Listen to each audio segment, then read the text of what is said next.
All right, hello everyone. I wanted to go over and do just kind of an update here. I see a lot of people come on. I don't know if you guys have seen this, the material queue settings page thread that I have in the Golf Clash notebook Facebook group. And you'll see that a lot of the comments here are people asking for grids. Kind of the whole purpose of this thread was for people to list their configurations more so than anything. And then if you see something you like, you just take the code and copy it. But what I see happening is nobody's doing that, and they're just kind of asking people for grids.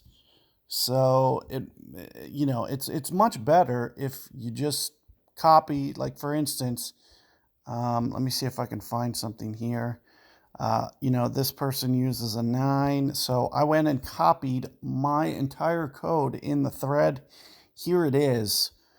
And, you can go to a grid in the Material Queue app here. Here's my same code in the actual app here. So let me break this down for you. So I did this image here. All the lines in red here do something. All the blue lines do not. So what does that tell you? If a line starts with // it does nothing. It basically is a comment for people to be able to just see, okay, this is the part of the code that controls this part on your screen. So therefore, you can see where it says wind arrow. These next two lines are the important lines that put the wind arrow where it is.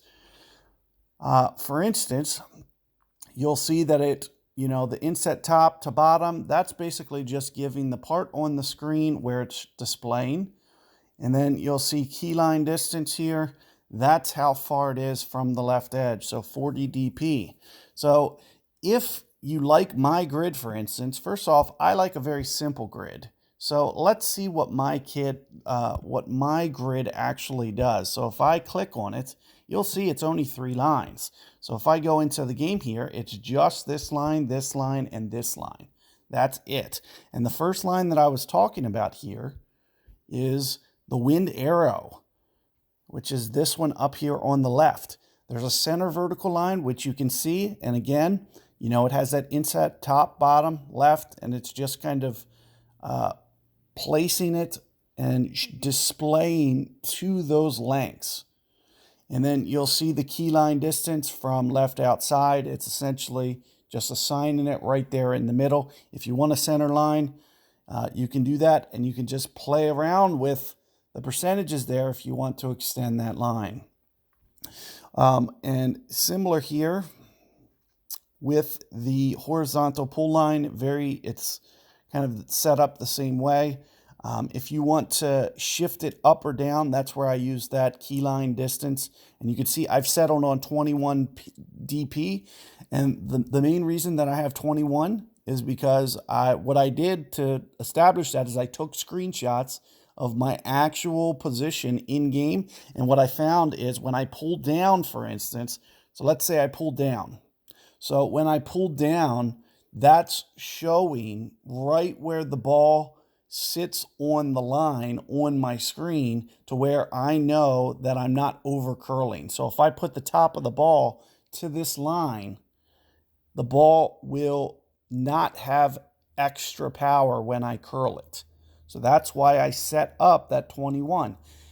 You play around with the numbers. You change the 21 to 22, to 23, to 24, to get the number that you need until, and let's do something overly dramatic so you can see that number directly is influenced. So if I go in here to my Golf Clash, you can see where it says add overlay down here at the bottom. That's what you would do.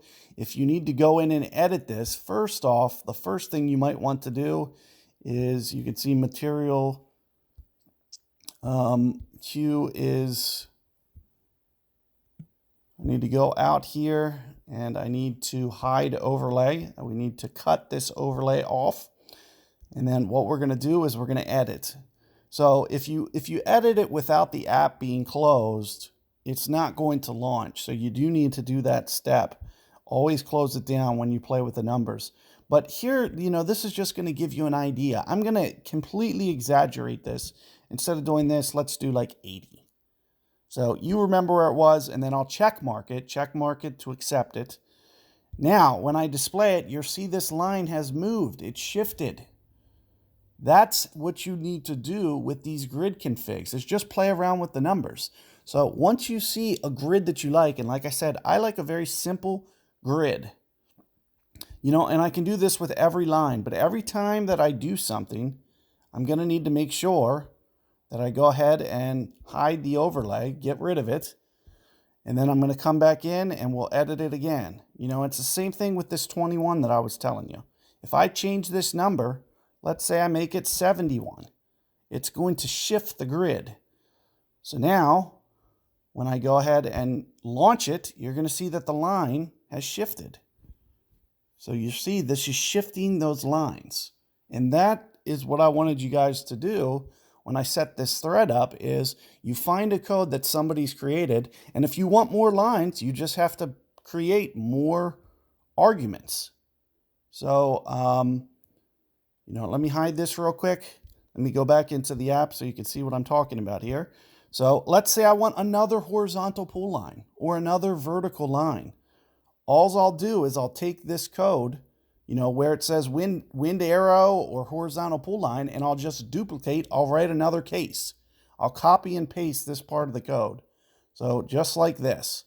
If I want another horizontal line, I'll do this. I'll copy it, for example. I'll paste it. Second wind arrow, I could call this. And again, what we'll do is we'll comment this, and the one thing that you want to see is make sure that these indentations, you can see all these indentations are there for a reason. So you need to make sure that you have these indentations. So that's key. So make sure that this looks like this, and this is here. But this is going to be a second wind arrow, and let me move. So for instance, I'm going to move the 40 back, and then we're going to have that second line. And again, as I was mentioning, let's say I want to extend this one. I'll do 80. We'll do 800.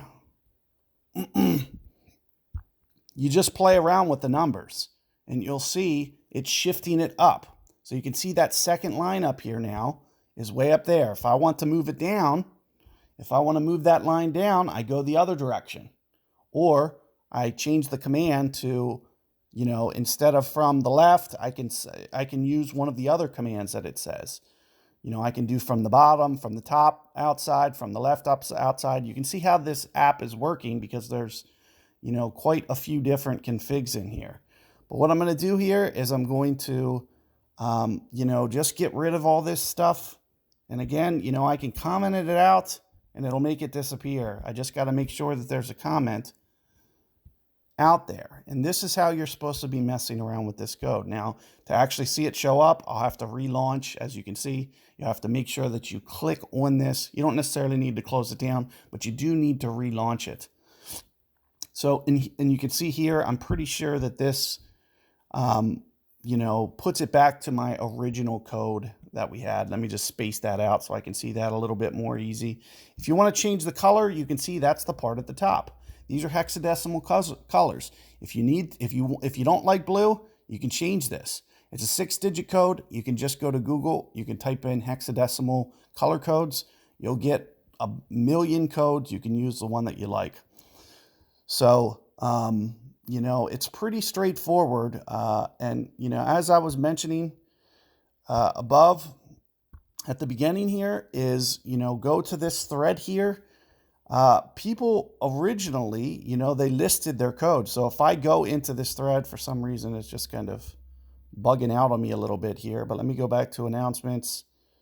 The easiest way to find this, announcements, and then at the bottom, important stuff. Whoops. See more, material grid. So you can see in the announcements, list of important documents. You'll see all these important documents that I've pasted in one location so you can easily find the thread.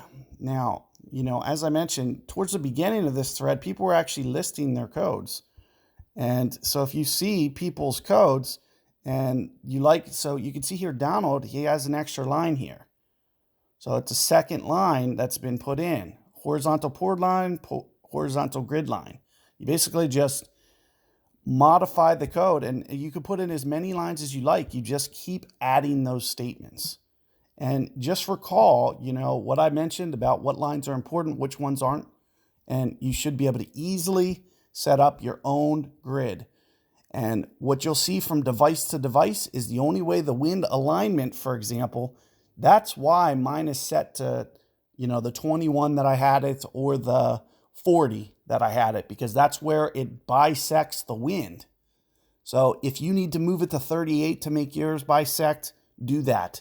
Same thing with, this bottom line that I use. This bottom line right here, this is set to a specific distance. When I pull the ball down and rest the top of the ball on the top when I'm curling, say I move the ball over to here and I'm trying to curl right, so I take the ball and I pull down this way, the top of the ball sits right on this line like this. It ensures that I don't add any extra curl. So that's where the 21 number comes from.